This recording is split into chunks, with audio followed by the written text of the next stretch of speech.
2021 kalfadhiga 8aad kulankiisa 16aad waxaa goobjoog ah mudane gudoomiye 140 xildhibaan haddaad noo ogolaatid waxaan ku furnaynaa aayadaha quraanka kariimka xildhibaan Sheekh Shaacir falyatafadal mashkuuran.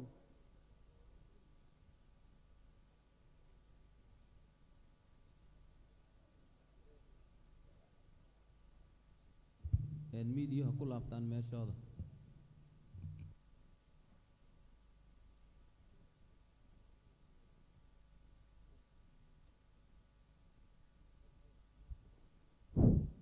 أعوذ بالله من الشيطان الرجيم. بسم الله الرحمن الرحيم. هو الذي أرسل رسوله بالهدى ودين الحق ليظهره على الدين كله وكفى بالله شهيدا. محمد رسول الله والذين معه أشداء على الكفار رحماء بينهم تراهم ركعا سجدا يبتغون فضلا من الله ورضوانا سيماهم في وجوههم من أثر السجود ذلك مثلهم في التوراة ومثلهم في الإنجيل كزرع أخرج شطأه فآزره فاستغلظ فاستوى على سوقه يعجب الزراع ليغيظ بهم الكفار وعد الله الذين آمنوا وعملوا الصالحات منهم مغفرة وأجرا عظيما. صدق الله العظيم. بسم الله الحمد لله والصلاة والسلام على أشرف الأنبياء والمرسلين سيدنا محمد وعلى آله وصحبه أجمعين. maanta ay taariikhdu tahay bishii koowaad maanta ay taariikhdu tahay 1 bisha shanaad 2021 kalfadhiga 8aad kulanka gaarka ee shanaad ajandaha waa hadal jeedinta madaxweynaha jamhuuriyadda federaalka Soomaaliya. kulamada gaarka ah ajandahood in la ansixiyo uma baahna sida uu qabo qodobka 9aad xildhibaanada sharafta leh madaxweynaha mar walba wuxuu la hadli karaa golaha shacabka ee baarlamaanka. waxaan soo dhaweynaynaa madaxweynaha jamhuuriyadda federaalka Soomaaliya mudane Maxamed Cabdullaahi Maxamed inuu ku soo dhawaado hadal jeedintiisa. soo dhawow mudane madaxweyne. بسم الله الرحمن الرحيم. gudoomiyaha golaha shacabka mudane Maxamed mursal Sheekh Cabdiraxmaan iyo ku-xigeenkiisa xildhibaanada sharafta leh xubnaha golaha wasiirada ee xukuumadda federaalka Soomaaliya bahda saxaafadda dhammaan marti sharafta kale waxaan idinku salaamay salaanta islaamka assalaamu calaykum wa rahmatullaahi wa barakaatuh. waxaa sharaf ii ah in maanta oo ay taariikhdu tahay 1 May 2021 inaan halkan idinkugu imaado kulankan gaarka ah aan idin siiyo warbixin xaaladihii u dambeeyey ee dalka gaar ahaan arrimaha xasaasiga ah ee taabanaya doorashooyinka dalka. waxaan idinkaga mahad celinayaa inaad iga aqbasheen codsigii ku aadanaa inaan idinkala soo qayb galo kulankan gaarka ah si waafaqsan dastuurka ku-meel gaarka ah ee jamhuuriyadda federaalka Soomaaliya.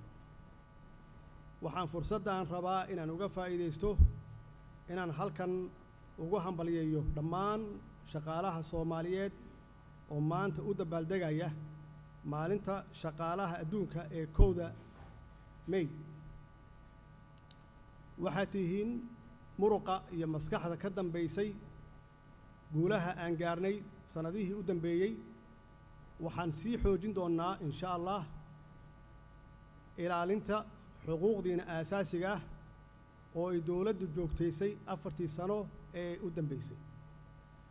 waxaan rabaa si gaar ah inaan ugu mahadceliyo shaqaalaha dowladda shaqadii ay qabteen oo isxilqaanka ahayd volunteerka ahayd aad ku dhisteen xarumaha dowladda sida maktabadda qaranka tiyaatarka madxafka iyo taalooyinkii astaanta u ahaa qaranka oo aad kulligood ku dhisteen isxilqaan aad baan idinkaga mahadcelinaya. xildhibaanada sharafta leh waxaan rabaa inaan idinku bogaadiyo sida nafuridda leh ee aad dalkan ugu soo shaqayseen ama ugu soo dhabar adeegteen 4 sano ee la soo dhaafay idinkoo si xilkasnimo leh u gutay xilkiina dastuuriga ah kana shaqeeyey dejinta shuruucyo badan oo aan anigu saxeexay kuwaas oo buddhig u noqonaya dowladnimada dalkeenna. waxaa kale oo mahadcelin mudan xukuumadda iyo hay-adaha kale ee dowladda oo intii aan hoggaanka dalka hayay dadaal xooggan geliyey sidii waddanka looga hirgelin lahaa dib u habeynta ballaaran oo isbeddel ku sameeyey dhanka dhaqaalaha la dagaalanka musuqmaasuqa dib u dhiska iyo dib u habeynta ciidamada qalabka sida la dagaalanka argagixisada ka hortagga iyo maareynta masiibooyinka dabiiciga ah soo celinta astaamihii qarannimada Soomaaliyeed ilaalinta madax bannaanida Soomaaliya iyo soo celintii sharaftii uu dalkeenu ku lahaa guud ahaan caalamka iyo gaar ahaan gobolkan ku noolnahay oo geeska Afrika ah. run ahaantii 4 sano hawsha la qabtay waa mid baaxad weyn oo go'aamin doonta aayaha danaha ee dowladnimadeenna raadad muuqatana ku yeelan doonta mustaqbalka dalka. sidoo kale waxaan ammaan u jeedinayaa geesiyaasheenna gabdhaha iyo wiilasha leh ee ciidamada qalabka sida oo dhaxanta iyo kuleelka u taagan sidii ay Soomaaliya ugu soo noqon lahayd maqaamkii ay ku lahayd caalamka iyo tan gobolka aan ku noolnahay. waxaa xusid mudan in taageerada iyo dhiirigelinta shacabka Soomaaliyeed ay mar walba ciidamadeenna ay gelisay firfircooni geesinimo iyo daljacayl. waxaanan ku boorinayaa in la sii xoojiyo wada shaqaynta hay-adaha amniga iyo dadweynaha Soomaaliyeed si aan u xaqiijinno higsigeenna ah Soomaali oo nabad ah Soomaali oo mid ah Soomaali oo nabad kula nool dariskeeda iyo caalamka intiisa kale. mudanayaal iyo marwooyin laanta sharci dejintu waxay udubdhaxaad u tahay jiritaanka qarannimadeenna iyadoo u xil saaran dejinta iyo ansixinta sharciyada muhiimka u ah dalka ilaalinta iyo dhowrista dastuurka iyo shuruucda kale ee qaranka iyo kor joogtaynta laamaha kala duwan ee dowladda.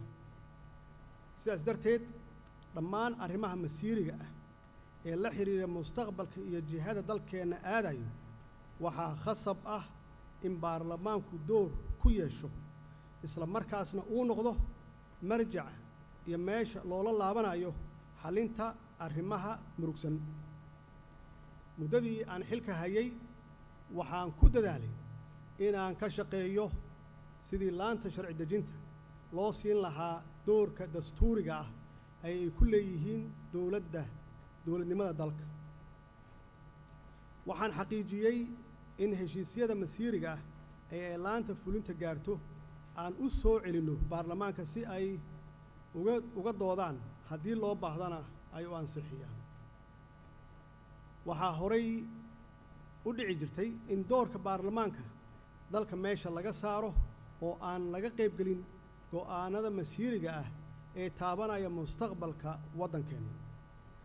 baarlamaanadii idinka horreeyey waxaa la xiri jiray iyaga oo weli muddaxiloodkooda uu weli sii jiro si talada ay isugu koobaan dhowr qof oo keliya.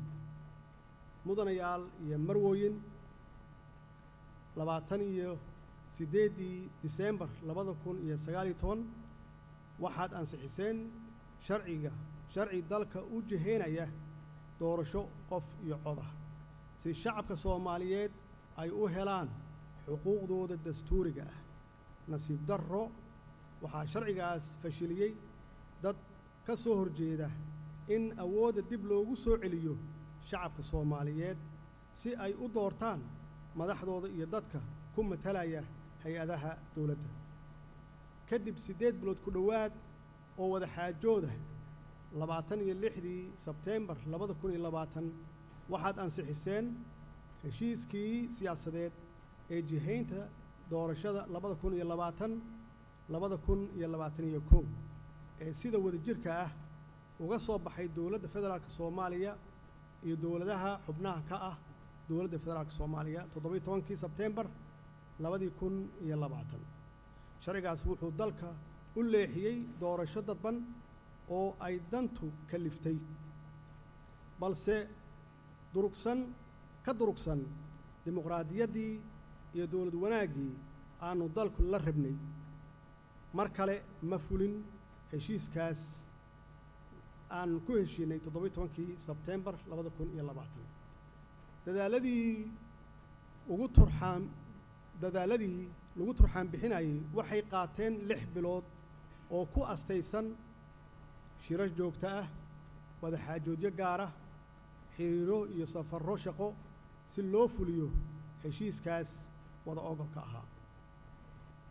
annaga waxaa naga go'nayd in dalku uu galo doorasho degdeg ah oo waafaqsan heshiiskaas iyo talooyinkii guddiga farsamada ee 16 Febraayo 2021 bay dhabaluu gaareen.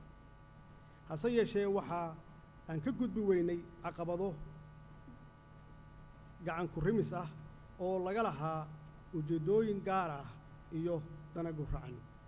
mudanayaal iyo marwooyin 12 Abriil 2021 waxaad soo saarteen sharci gaar ah oo ku saabsan jihaynta doorashooyinka federaalka si aad dalka uga badbaadisaan dib u dhac ku yimaada iyo hubanti la'aan.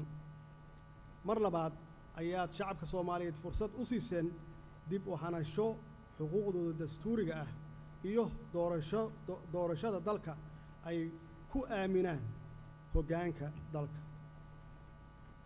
sharcigaas waxaa ka hor yimid qaar ka mida dowlad goboleedyada wuxuuna abuuray jawi cakiran. magaalada Muqdisho waxaa laga abuuray qalalaaso, xasarado qorshaysan, waxaa la barakiciyey shacab, waxaana khatar la geliyey naftooda iyo hantidooda. su-aashu waxay tahay yaa abaabulay dhallinyaradaas hubaysan, yaa dhaqaalaha ku bixiyey? ka dowlad ahaan mar kasta waxaan ku dadaalaynaa ama aan ku dadaalnay in la ilaaliyo xasiloonnida caasimadda iyadoo aan si kasta oo suurtagal ah aan ugu dadaalnay in dhawaaqa rasaasta laga ilaaliyo dhagaha shacabka magaalada Muqdisho ha ugu horreeyaan carruurta iyo waayeelka. waxaan idiin sheegayaa magaaladan qof ahaan aniga lexjeclo weyn ayaa iga haysa. waxay iga haysaa maxaa yeelay anuu magaaladan aan ku dhashay, magaaladan aan ku barbaaray, dugsi quraan ka bilaabay, dugsi hoose, dugsi dhexe, dugsi sare uga baxay, aan ku barbaaray, aan ku weynaaday.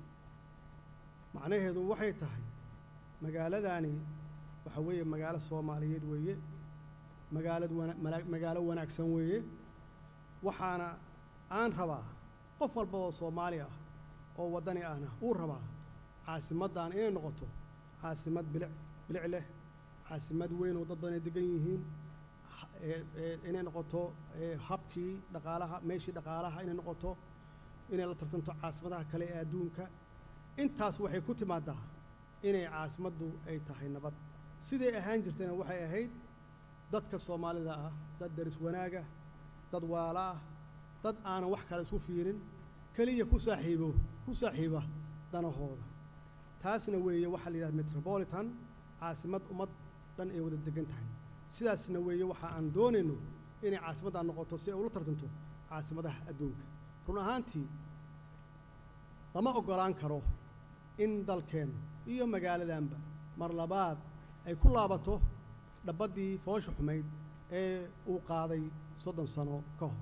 sidaas awgeed waxaan dooranay inaan u hiilinno xasiloonida dalka iyo inaan khilaafka dhexdeenna ah shisheeye uusan nooga faa'iidaysan aanu dhexdeenu ka xallisanno si dowladdeenna curdunka ah aysan nooga burburin.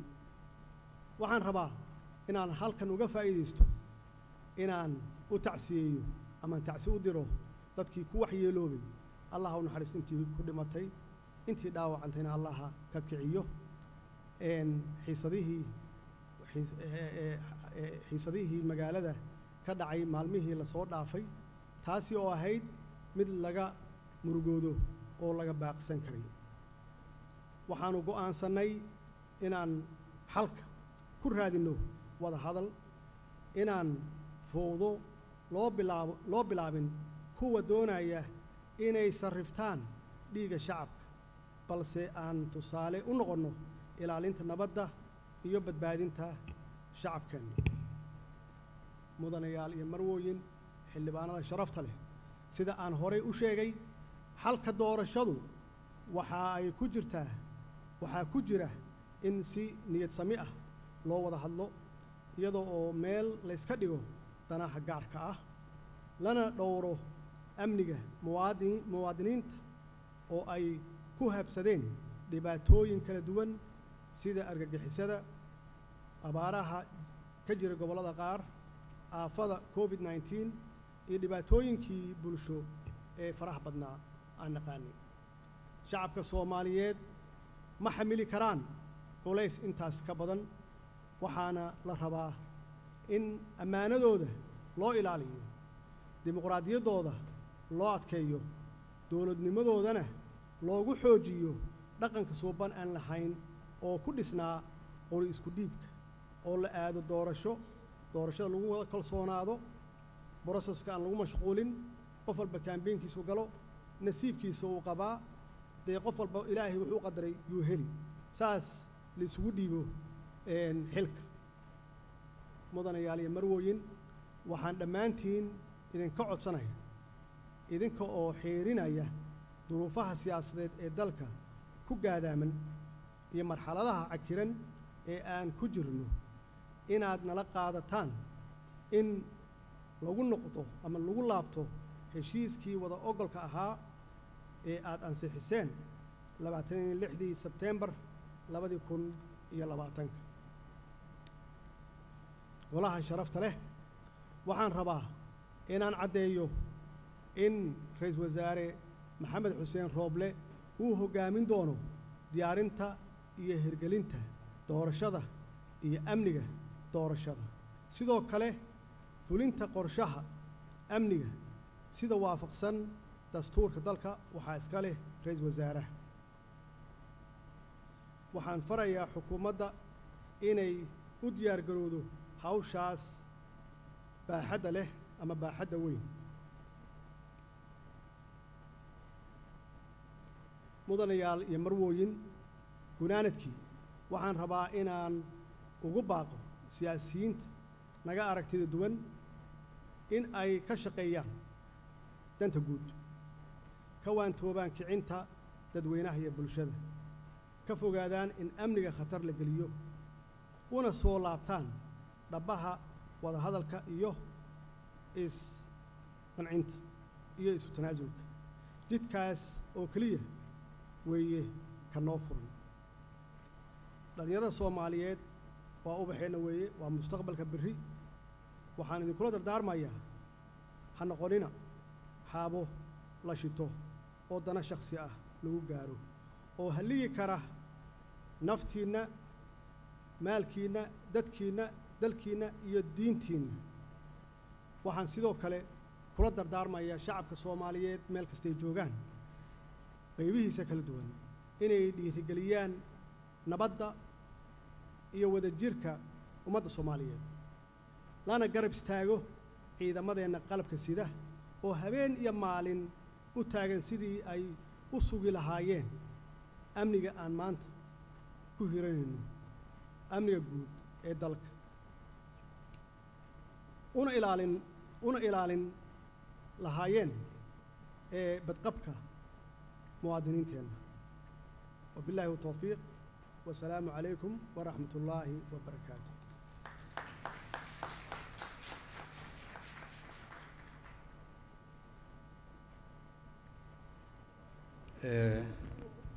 madaxweynaha aad u mahadsan yahay. madaxweynaha xoogaa wuuna sugayaa xafiisku sii tegaya markaa wuu soo noqonaa markaan kulanka dhammaysano.